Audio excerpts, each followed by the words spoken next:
నమస్తే అండి. నేను అపర్ణ. భారతీయ సంస్కృతికి స్వాగతం. కార్తీక పురాణం 12వ రోజు పారాయణం 24వ అధ్యాయం. అత్రి మహాముని ఇలా చెప్తున్నారు.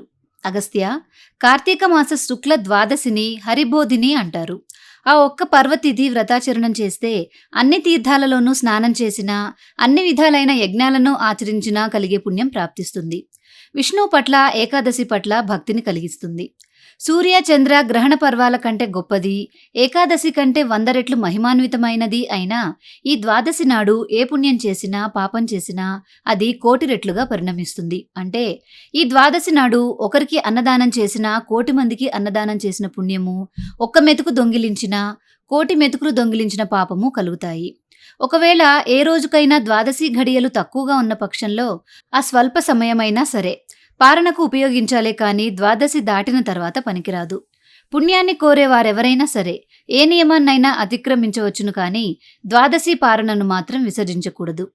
ఏకాదశి తిథి నాడు ఉపవాసం ఉండి మరునాడు ద్వాదశి తిథి దాటిపోకుండా పారణ చేయాలి. తద్వారా కలిగే శ్రేయస్సుని శేషసాయి చెప్పాలే కానీ శేషుడు కూడా చెప్పలేడు. ఇందుకు అంబరీషుని కథే ఉదాహరణ. అంబరీషోపాఖ్యానము.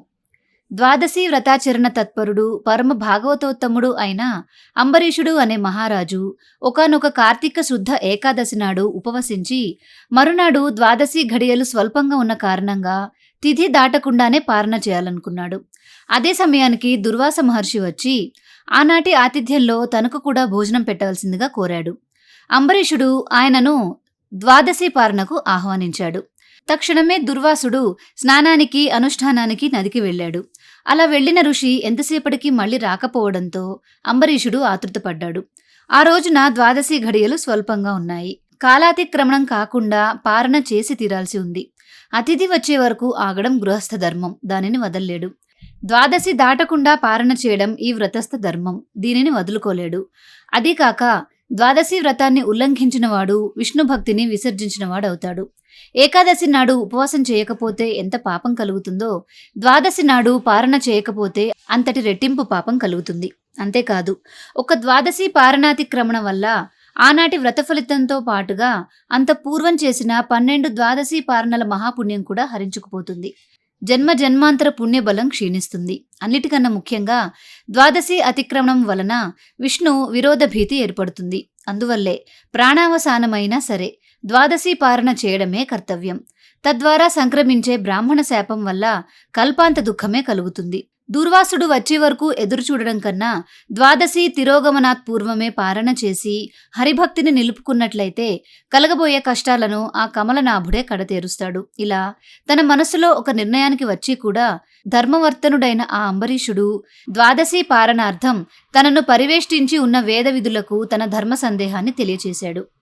అంబరీషుని సమస్యను విన్న వేదస్వరూపులైన ఆ విప్రులు క్షణాల మీద శృతి, స్మృతి, శాస్త్ర, పురాణాదులన్నింటినీ మననం చేసుకొని, మహారాజా, సర్వేశ్వరుడైన ఆ భగవంతుడు సమస్త జీవులయందు జఠరాగ్ని రూపంలో ప్రక్షిప్తమై ఉంటున్నాడు.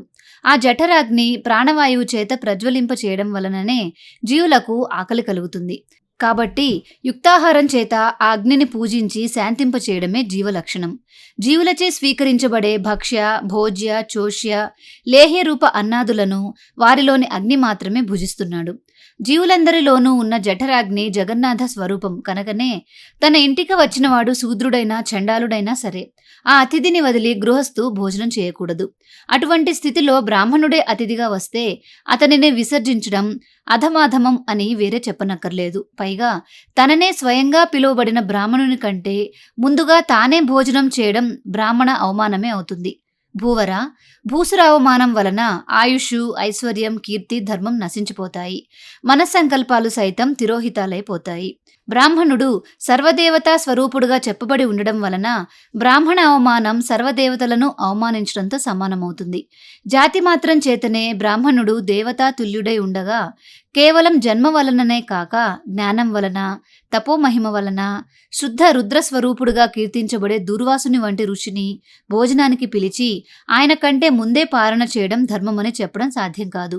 కోపిష్టి అయిన ఆ ఋషి శపిస్తాడనే భయాన్ని పక్కకి నెట్టి చూసినా కూడా బ్రాహ్మణ తిథి కంటే ముందుగా భుజించడం కీర్తికరమైన విషయం మాత్రం కాదు. ధరణీపాల, ద్వాదశి పారణ పరిత్యాగం వలన తత్పూర్వదినమైన ఏకాదశి ఉపవాసానికి భంగం కలుగుతుంది. ఆ ఏకాదశి వ్రతభంగానికి ప్రాయశ్చితం అనేదే లేదు. ఇలా బ్రాహ్మణ తిథిని అతిక్రమించడం వల్ల కలిగే విప్ర పరాభవానికి కూడా విరుగుడు లేదు. రెండూ సమతూకంలోనే ఉన్నాయి అని చెప్పారు. 24వ అధ్యాయం సమాప్తం.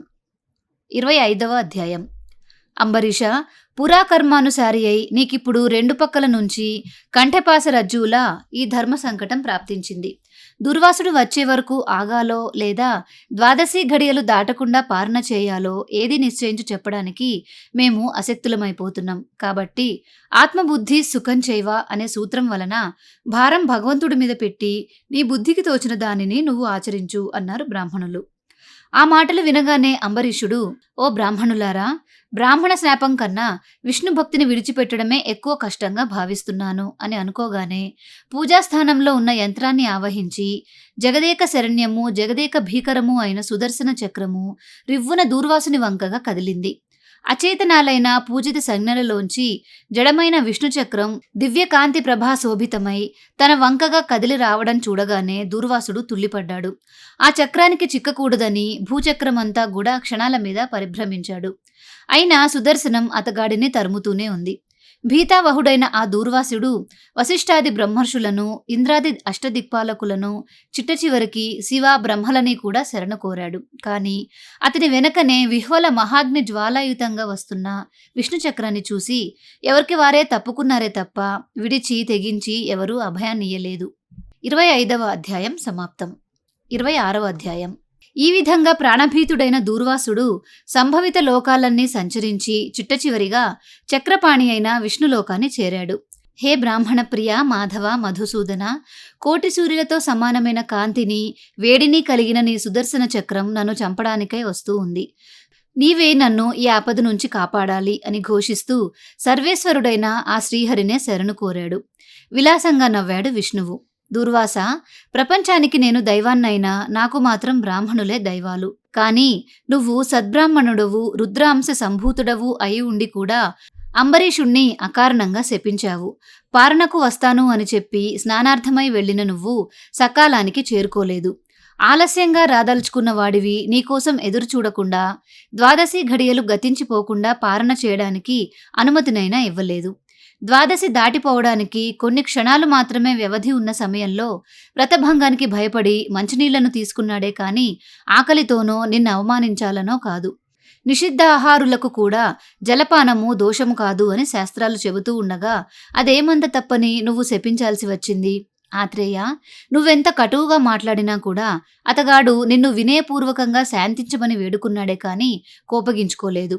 అయినా సరే ముముక్షువైన అతగాడిని నువ్వు 10 దుర్భర జన్మలను పొందాలి అని శపించావు. నా భక్తులను రక్షించుకోవడం కోసం నీ శాపాన్ని నిమిషంలో త్రిప్పివేయగలను. కానీ బ్రాహ్మణ వాక్యము వట్టిపోయింది అనే లోకాపవాదము నీకు కలగకుండా ఉండడం కోసం ఆ భక్తుని హృదయంలో చేరి నీ శాపాన్ని సవినయంగా స్వీకరించిన వాడిని, నీ శాపాన్ని అంగీకరిస్తూ గృహ్ణామి అన్నవాడిని నేనే కాని ఆ అంబరీషుడు మాత్రం కాదు. అతనికి నీవిచ్చిన శాపం సంగతే తెలీదు. ఋషి ప్రభు, నీ శాపం ప్రకారంగానే ఈ కల్పాంతాన దుష్టుడైన శంఖాసురుడిని సంహరించేందుకు, శిష్యుడైన మనువును ఉద్ధరించేందుకు మహామత్స్యంగా అవతరిస్తాను. దేవదానవులు క్షీరసాగరాన్ని మధించే వేళ మందరగిరిని మూపున ధరించడానికి కుదురుగా ఉండేందుకు కాను కూర్మావతారుడను అవుతాను. భూమిని ఉద్ధరించేందుకు, హిరణ్యాక్షుణ్ణి చంపేందుకు వరాహాన్నవుతాను.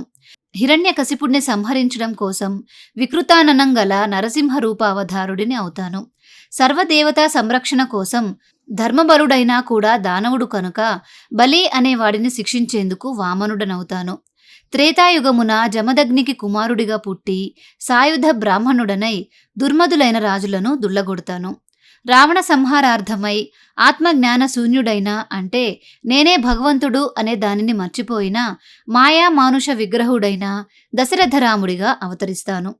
ద్వాపరంలో జ్ఞానిని బలవంతుడను అయి ఉండి కూడా రాజ్యాధికారం లేకుండా రాజుకు తమ్ముడిగా కృష్ణుడిగా జన్మిస్తాను. కలియుగ ఆరంభాన పాపమోహం కోసం పాషండ మత ప్రచారకుడనై బుద్ధుడు అనే పేరున పుడతాను. ఆ యుగాంతాన శత్రుఘాతకుడైన బ్రాహ్మణుడిగా ప్రభావిస్తాను. దూర్వాస, నా ఈ దశావతారాలను, ఆయా అవతారాలలోని లీలలను ఎవరు విన్నా, చదివినా, తెలుసుకున్నా వారి పాపాలు పటాపంచలవుతాయి. దేశ, కాల, వయో అవస్థలను బట్టి వర్ణాశ్రమాలను అనుసరించి ధర్మము అనేక విధాలుగా వేదంచే ప్రవచించబడి ఉంటుంది. అటువంటి వివిధ ధర్మాలలోనూ కూడా ఏకాదశి నాడు ఉపవాసం, ద్వాదశి దాటకుండా పారణం అనేవి విశ్వజనీనంగా భాసిస్తున్నాయి.